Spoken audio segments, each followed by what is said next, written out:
matter what I decide to do with them? Well, they are my arch nemesis, so I think I deserve to decide what their fate is. No, I haven't forgotten who's in charge. The almighty, intelligent, conquering Cerebex, leader of the immoral society perpetuating crime for global domination. I still don't think that acronym is as good as you think it is. Look, I did my part, so just cut me some slack now, okay? I promise I'll be in tomorrow morning. We can discuss this when I get... Sack of bolts and hate. Just cut me off. But that's not important. How you feeling, darling? Eager to escape, are we? I'm afraid that won't be happening. Not until I can... Don't try to use your super strength. The ropes are atomized with a special compound that will tighten and zap you when they get stretched too far out.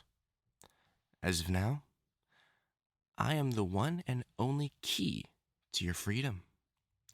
And I will let you free when you accept everything I have to say. You won't get away with this? Really?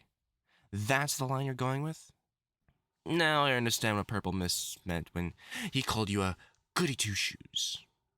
Then again, I always did love that part of you. Yes, love. I, the evil and cruel Dark Count, am in love with you, the Silver Star. The second place hero next to the impossible Metropolitan. While they were born on a distant star sent down to save mankind, you were different. Oh, you don't think I know, do you? 135 North Lee Street. The little gray house with the leaky roof. Of course I know where you live. It's your home. And it used to be ours, my love. No, I'm not gaslighting you or tricking you or even lying to you. I'm telling you the truth. We used to be together, happy and in love, back when you were a reporter. Oh, don't look so surprised. Of course I knew that was your career. I was a scientist for Moon Laboratories. We met when you were investigating my boss's work in human and animal splicing. You even saved me from becoming a genetic test subject. I think they wanted to make me a wolf, if I recall. Something fierce and obedient. Their words. Ugh. You don't remember that incident? That doesn't surprise me, seeing as that was one of the main changes that happened. You weren't there to stop my boss from conducting that experiment on me, changing me into something inhuman. I killed them before they could completely apply the mental programs meant to control me. But a few sadly slipped through. Programs designed to remove my resistance to killing. The ability to properly discern right from wrong. Things like that. Even if I still remember what it was like to have those feelings. You didn't know because we never had a chance to talk. Every time I tried, it was always in a fight. Good versus evil, hero versus villain, you versus me. How was I supposed to say, hey, my brain's all messed up, and that's why I'm so evil, when you're so busy trying to knock me out? Don't look so down. You're always the sentimental member of the Terrific 10. I'm glad to see that hasn't changed. But I truly do not blame you for fighting me. It's just the roles we had to play until now. Besides, I have a feeling you wouldn't have given me a chance if I asked anyways. Look at me. A hideous freak, mutated by science. Fur along my face, ears designed to track prey, eyes meant to intimidate. My hands are so sharp, I can barely hold on to something without scratching it. I had to take so many precautions to get you here safely, to stroke your cheek like the good old days. You always did have a way with words, my love. I know, I'm a monster, but I thank you for saying otherwise. The worst part is, I tried to find a cure. And the only person who seems to have the knowledge needed, yes, Cerebex, the leader of the ISPCGD, the world's leading supervillain organization. He's the only one who has the means of curing me and letting me become human again. And before you ask, he gave me a sample, enough to let me be human again for a few hours before I reverted back. The price for my cure was to remove you from the board. Cerebex wants each member of the Terrific 10 disposed of before he makes his master stroke to conquer the planet. I told you! I told you. Please do not struggle. I really, really don't want to see you hurt, my darling. I understand your agitation. You don't want to see people get hurt. You're always like that. It's why you became a hero in the first place. Even as a child, when you pulled your mother and father out of that house fire, you always said that was the moment you knew being a hero was what you were meant to do. You told me on our third date. We went to the restaurant you liked, the Still House down on Cherry Street. We both talked about our families, my grandmother being the original chemical woman, and how she inspired me to become a scientist. And you told me about your parents encouraging you to be such a kind, loving, and amazing individual.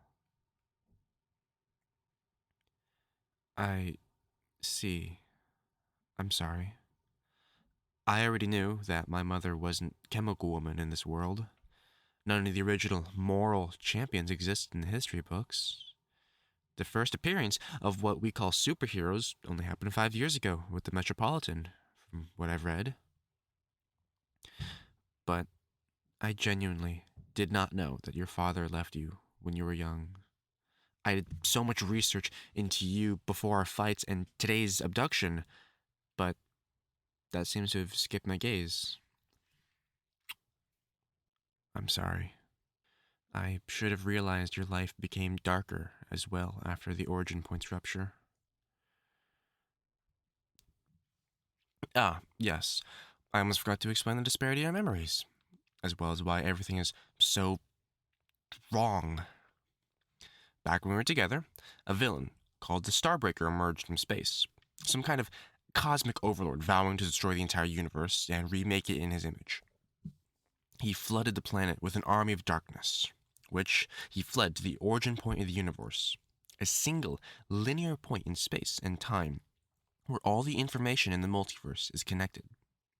Being an anchor point of the multiverse, he had to invade Earth to reach it. While we fought on Earth to protect our homes, the Metropolitan flew to the origin point, with the other cosmic heroes to confront the Starbreaker. For what it's worth, you managed to convince so many people, heroes and villains alike, to stand and fight the insurmountable army. Even civilians like myself were convinced to pitch in. Although, I would stand with you any day, darling. As powerful as the Metropolitan was, however, they still couldn't completely defeat the Starbreaker. And so, the two collided into the origin point. What happened from there, I assume, is that the origin point absorbed the Metropolitan's good nature and the Starbreaker's evil heart before reforging the universe with both influences. And that's why heroes like you still exist, even with everything so much darker. Your father leaving, the moral champions not being around to help fight in World War II, the grasshopper losing his wife to some man named Paul, the Metropolitan being so isolated from humanity, my experiment breaking me, turning me into a villain. The world was saved, but so many lives were ruined. My life ruined. Our lives ruined. Though no fault of our own. It's not fair. It's just not fair. It's not fair. It's not fair! I know. I know I need help, sweetheart. Why do you think I'm working for Cerebex? Why do you think I abducted you? Once you and I are together again, everything will be better. I can go back to being human. We'll be married again. Everything will be fine. No. I'm not being taken advantage of. I know Cerebex will betray me. That's why I've taken precautions. As smart as they are, it's really just a brain inside of a steel body. And you know how good I am with chemicals. Once they gave me the antidote, I'll synthesize it after killing them. They won't see it coming. I don't need psychological help. I know what's wrong with me, what's wrong with everyone else. I may have had my morality eroded by that experiment, but I still remember everything. I remember being good. I remember you. Our time together, our love, it lives free in my mind. This was a locket you bought me on our 6th-month anniversary. After I bought you that watch you wanted. Look at the photo inside. It's you and me on our honeymoon. Look at how happy we're together. Please. It's not Photoshop. It's real. All of it was real. The love you and I felt for each other was real. You trusted me when we were held hostage by Madame Valentine and forced to confess our love truthfully or die. You told me you knew that my feelings for you were sincere. So why don't you believe me now? You don't remember. Of course, you don't remember the reboot of the multiverse. I don't know why I kept my memories. Maybe it was the fact that I was hiding underneath one of Starbreaker's minions when the reboot hit. Maybe it was the chemical nature I had on me. Maybe it was my unyielding love for you. I don't know. I just remember everything, including us. Please, you have to believe me. You're everything to me. Even now, I don't want to lose you again. I can't lose you again. If you won't accept me, I'll make you remember. Dr. Membrane gave me a mind-controlled device. I'd hate to have to use it. But if it will get you to accept the truth of what happened, I'll do it. Darling, no! Darling, sweetheart, honey, why'd you do that? You overloaded your strengths. You'll knock yourself out. It is what it is, my darling. I'm sorry, but you've left me no choice. I'll call Dr. Membrane now and make sure I do this right.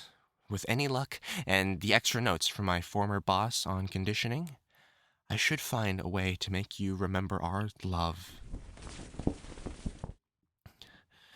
I'm sorry it panned out this way, my darling.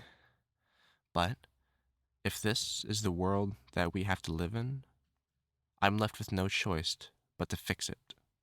If I am cursed to be the villain now, my only option is to make you a villain as well. Because I know, even if I could fix myself to be good again, you wouldn't give me the time of day. Not in this universe. So now, my only recourse is to make you a villain, just like me. You'll still keep that noble, compassionate spirit of yours. Otherwise, it wouldn't be you. But hopefully, we can make you a villain who won't harm civilians. I need you, but not if every part of you I love is gone. Just the problematic bits. Just rest in my fur for now, darling. Another side effect from my boss's experiments. But it does make me rather soft and warm, doesn't it? You know, back before all of this, we talked about having a child. I wonder if they would inherit my fur, even after I take the antidote? I'll have to run some tests, once we reach that stage, of course. Things are messy now, beloved. But I promise you, as the dark count, I will make it right. Everything will be not how it's supposed to be, but we'll be together again. And that is what matters most, my love. Nothing will be able to break us apart. Not Cerebex, not the Metropolitan, not your twisted memories, not even the broken and rebooted universe itself. Once we're back together, everything will be better. I promise. Sweet dreams, my love. May we be together again, once the helmet fixes you. Even if the world ends tomorrow, we'll always be together. That's what it means to be married to someone you love. Right, darling?